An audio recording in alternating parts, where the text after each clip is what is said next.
Okay. So on Friday, I had woke up. I was on my way to session 1 of Healed Weekend, and my knee completely rotated in a circle. So I'm standing this way. My knee was facing this way.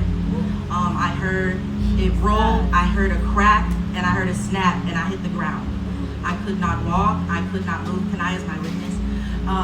And I reached out to Apostle to tell him what had happened.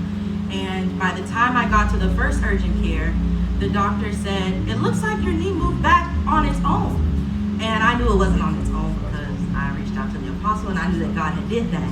But then I still was not able to walk. I still had pain. So they figured that there was a fracture. So they sent me somewhere else to get x-rays.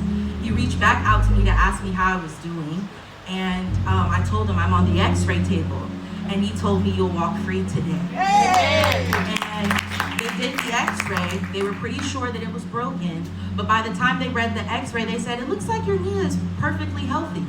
All of the bones are in place. So you probably have a torn ACL. So maybe that's why you can't walk."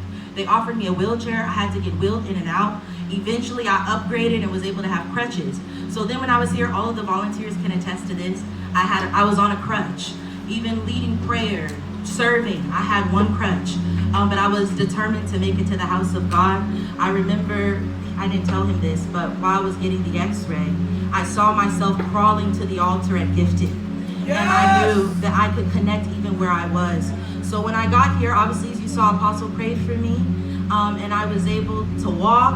Now I'm here. Y'all see me moving around and everything, and it's only by the grace of God. And I asked him, I said, was this pre-planned? Could I have prevented this? I was trying to figure out, like, out of all the things that happened, why would this happen to me? And he told me that sometimes things happen just to reveal God. And I meditated on that because I'm like, God, I've seen you I know that you heal people. I've seen my grandmother was brain dead and in a coma at one point. She lived 12 years after that. I remember when our prophet's mother was sick. I've seen her live. We've seen when Sister Chandel's father was healed from cancer. And I was like, I know that you're a healer. And he said, yeah, you know that I'm a healer, but now you know I know him as my healer. Yeah.